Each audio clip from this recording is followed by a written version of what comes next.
तो शुरू करते हैं हम सवाल नंबर 1 से। ये फर्स्ट चैप्टर का क्वेश्चन है, यानी रियल नंबर्स क्लास 10th। तो देखिए, इसमें हिंदी और इंग्लिश मीडियम दोनों के लिए मैंने कंबाइन किया है ताकि वीडियो अलग अलग ना बनाना पड़े। जैसे ये कह रहा है प्रश्नावली 1.1 यानी एक्सरसाइज 1.1 का सवाल है। ये कह रहा है यूक्लिड विभाजन एल्गोरिथम का प्रयोग कर एचसीएफ ज्ञात करना।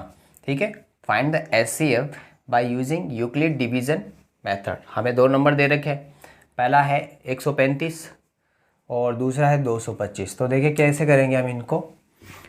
हम क्या करेंगे, पहले बड़ा नंबर लिख देंगे और उसको डिवाइड करेंगे छोटे वाले नंबर से। ठीक है, तो 2 बार जाएगा क्योंकि इसका डबल 270 होता है, जो इस नंबर से बड़ा है 270।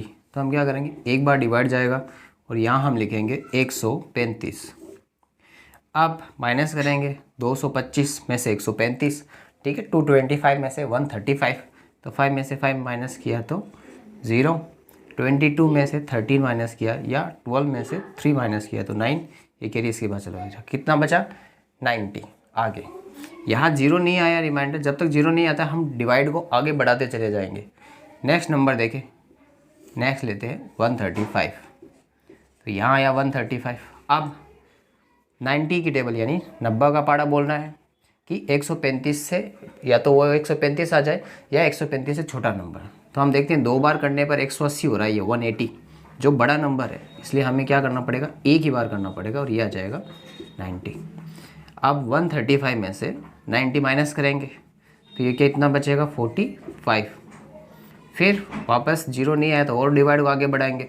अब 90 यहाँ आ जाएगा और 45 की टेबल में 90 आता है 2 बार बोलने पे, तो यहाँ आ जाएगा 2 और यहाँ आ जाएगा 90। रिमाइंडर क्या आया 0। ठीक है, तो रिमाइंडर 0 आ गया, इसका मतलब डिवीज़न जो है वो हमारा कंप्लीट हो चुका है। ठीक है, अब इस फॉर्म को हमें दूसरे हिसाब से लिखना है। ठीक है, जैसे कि हमें लिखना पड़ेगा A BQ + R।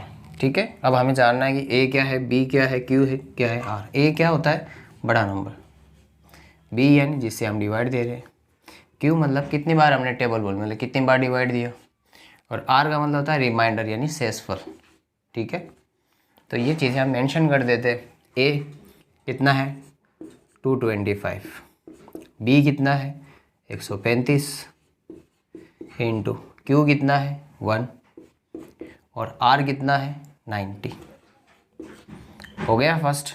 अब आते हैं नेक्स्ट स्टेप की तरफ।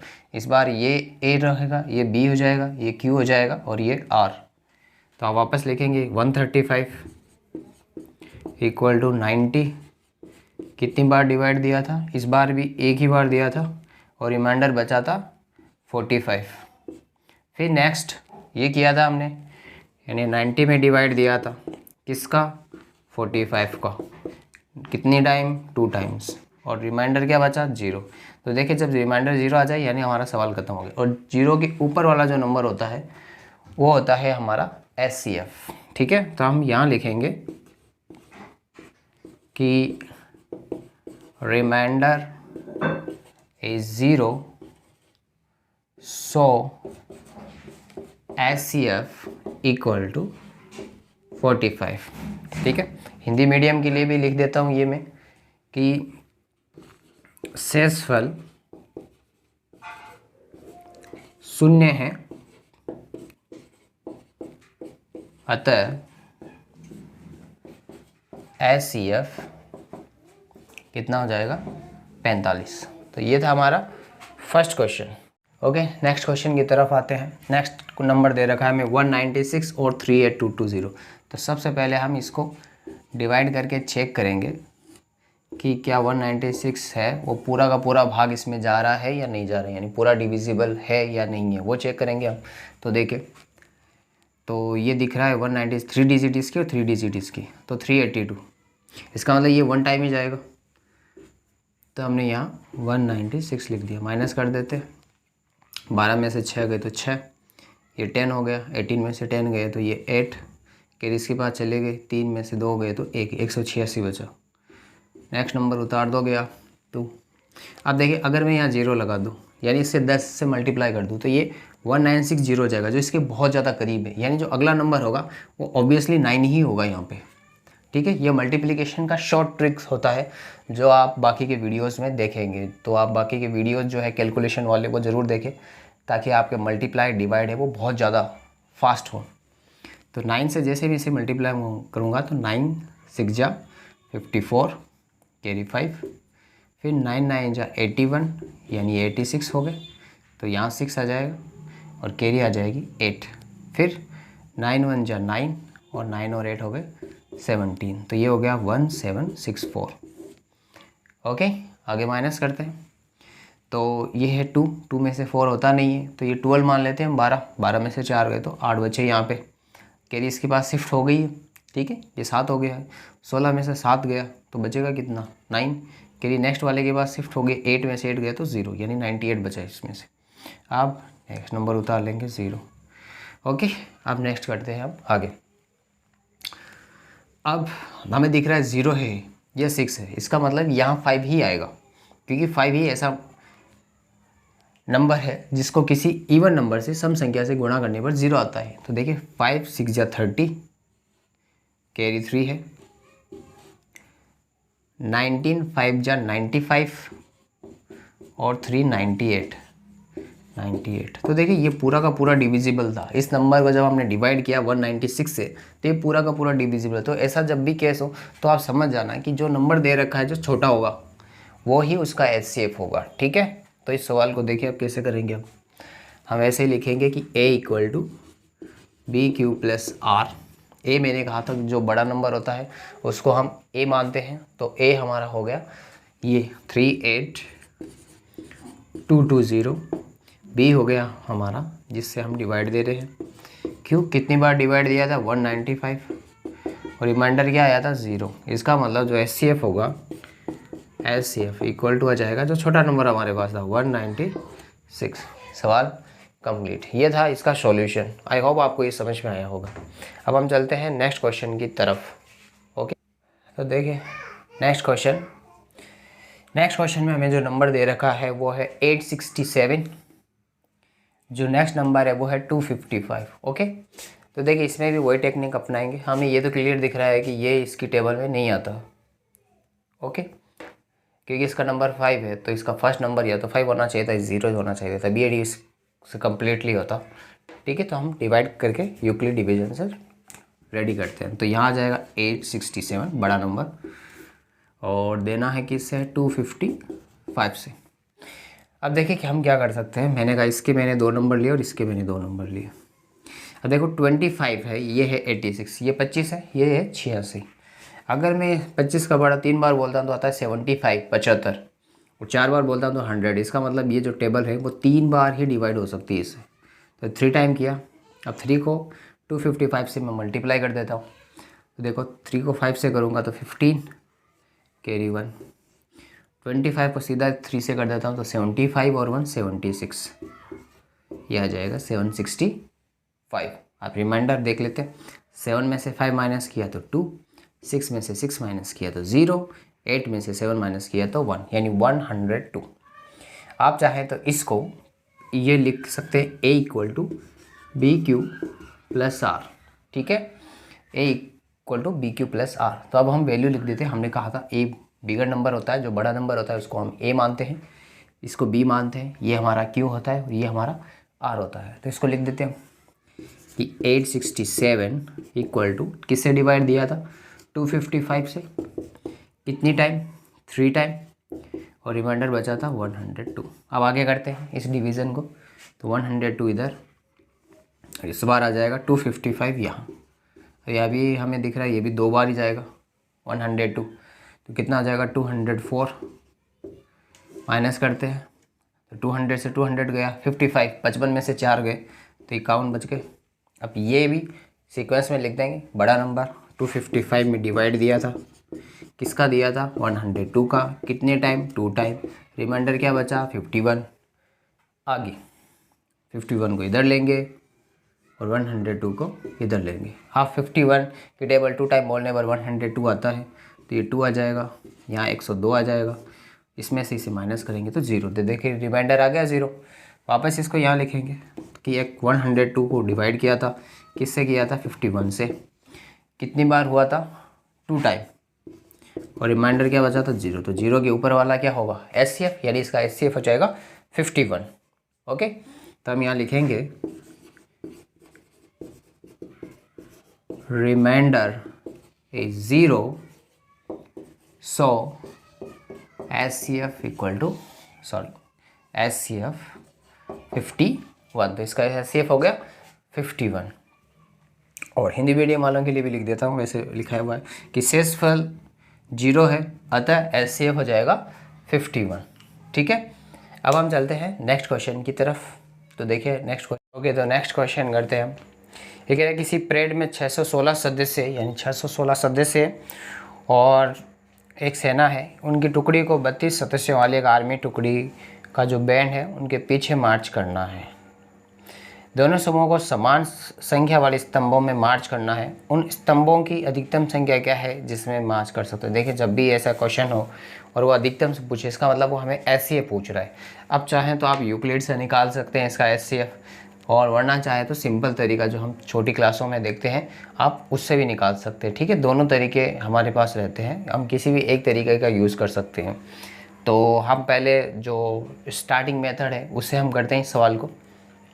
तो देखिए 616 के हम पहले फैक्टर बना लेंगे। तो हमें दिख रहा है ये 2 से डिविजिबल है। ठीक है, इसका आधा कर देंगे, 600 मतलब 3, 16 मतलब 8, 308। फिर ये सम संख्या तो फिर से 200, 308 का कितना हो जाएगा 154। फिर इसे 2 से डिवाइड कर दिया हमने, तो मान लीजिए 154 का आधा, तो मान लीजिए ये 14 है, 15 नहीं है, ये 14 है, तो इसका 7 हो जाएगा। फिर ये 14 है तो इसका भी 7 हो जाएगा। अब हमें ये दिख रहा है कि 7 के पहाड़े में और 11 के पहाड़े दोनों में आ रहा है। तो देखो सीक्वेंस ज़रूरी नहीं है कि 2 के बाद आप 3 लो, आप कोई सा भी नंबर ले सकते हैं। 11 आपने लिया तो 7 आ गया, फिर 7 से भाग दिया तो 1 बार आ गया। ठीक है, ये बने हैं इसके फैक्टर। अब ऐसे ही 32 के भी हम फैक्टर बना लेंगे। 2 से डिवाइड किया 32 को तो 16 बार जाएगा आधा, फिर 16 का आधा, फिर 8 का आधा, फिर 4 का आधा, फिर 2 का आधा यानी 1। ठीक है, ये इसके फैक्टर्स बनेंगे। अब इनको हम लिख देते हैं कि जो 616 थे उसके जो फैक्टर्स बने हमारे वो बने हैं 2 कितनी बार है 1 2 3, तो 2 की पावर होगी 3, और एक बार 7 है और एक बार 11 है। ठीक है, तो एक बार 7 है एक बार 11 है। उसके बाद में 32 में देखें 2 है सारे, कितनी बार है 5 बार, तो 2 की पावर 5।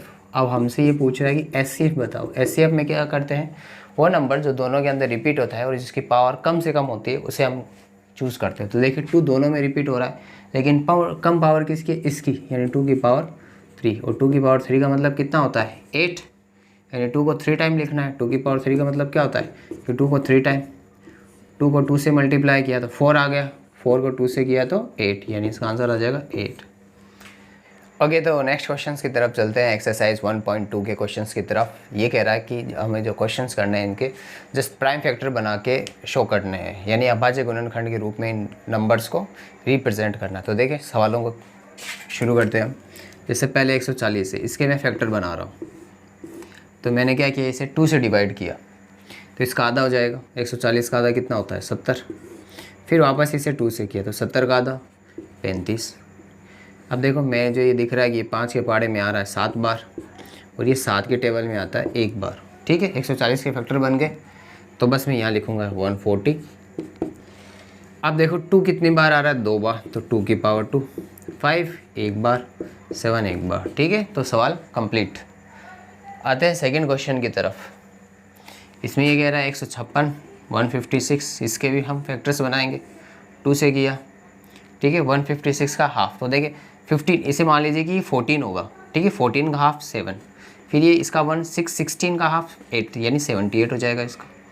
फिर 2 से डिवाइड किया। अब देखो 7 का हाफ नहीं होता, तो मान लीजिए 7 नहीं है, एक कम कर दो 6 का हाफ कितना होता है 3। अब इसका जो एक कम किया था इसको दे दो, 18 हो गए। 18 का हाफ क्या होगा 9, यानी यहाँ आ जाएगा 39। अब 39 आपको पता है कि 13 के पहाड़े में आता है 3 बार, और 3 के पहाड़े में आता है 1 बार। ठीक है, एक बार टेबल में आ गया। अब 156 के हमें टुकड़े करने हैं। कोई 156 में 2 कितनी बार आया 2 बार, 3 एक बार आया है और 13 एक बार आया है, तो इसके जो अभाज्य गुणनखंड रूप होंगे या प्राइम फैक्टराइजेशन जो होगा वो होगा 2 की पावर 2 3 इंटू 13। ठीक है, ये 2 क्वेश्चंस थे। तो नेक्स्ट क्वेश्चन की तरफ चलते हैं। 3825 इसके प्राइम फैक्टराइज करने हैं हमें 3825 के। ठीक है, तो देखें 3825 पहला नंबर 5 है, यानी ये 5 से ही डिवाइड होगा। ओके, यहाँ 7 बार 35, फिर 32 यानी 6 बार, 25 यानी 5 बार। आप चाहो तो साइड में डिवाइड करके भी आप चेक कर सकते हैं, 765 ही आएगा।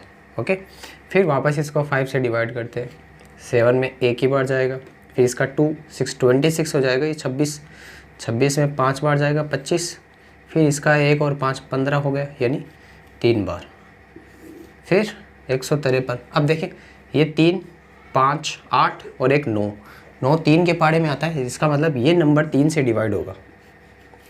ये 5 बार और ये 1 बार, यानी 51 बार, फिर 5 और 1 6, यानी वापस ये 3 से भाग होगा। ओके, कितनी बार होगा आपको पता है कि ये 1 बार जाएगा, 2 21 यानी 7 बचेगा यहाँ, और 17 की टेबल में ही आता है। तो इसके जो फैक्टर्स बने हैं प्राइम फैक्टर्स वो 5 5 3 3 17 हो चुके हैं। ठीक है, तो हमें यहाँ लिखना है कि 3825 के जो फैक्टर्स बने हैं, 3 वो 2 बार है, 5 है वो भी 2 बार है, और 17 है वो 1 बार है। ठीक है, ये इसके फैक्टर्स है। अब चलते हैं नेक्स्ट क्वेश्चन, क्वेश्चन नंबर 4 की तरफ। ये है 5005। ठीक है, आपने ये क्वेश्चन देख लिया है, इसको और प्रैक्टिस करना ताकि आपके जो डाउट्स है वो क्लियर हो जाए, या वापस आप वीडियो को दोबारा देख सकते हैं। Next question 5005। तो हम क्या करेंगे, वापस इसके फैक्टर्स बनाना शुरू करेंगे। 5 है, इसका मतलब 5 से ही जाएगा, 1 बार 0 0, फिर ये 1 बार। ठीक है, 1 0 0 1। अब देखिए क्या कर सकते हैं हम, ये नंबर 11 से कट रहा है, तो देखते हैं इसे 11 से काटते हैं, कितनी बार जाएगा ये, 9 बार, 1 बचेगा, 1 1 11, यानी फिर से 1 बार। ठीक है, 91, फिर 91 वापस 13 से जाएगा, कितनी बार, 7 टाइम, और 7 से कटेगा 1 टाइम। तो जो 5005 है, 5005 है, इसके जो फैक्टर बने हैं वो है 5, उसके बाद 7, फिर 11, फिर 13। ये इसके फैक्टर्स है, गुणनखंड हो गए, अभाज्य गुणनखंड। तो यही आपसे पूछा था कि इसको अभाज्य गुणनखंड के रूप में यानी प्राइम फैक्टराइजेशन फॉर्म में लिखना था। ओके।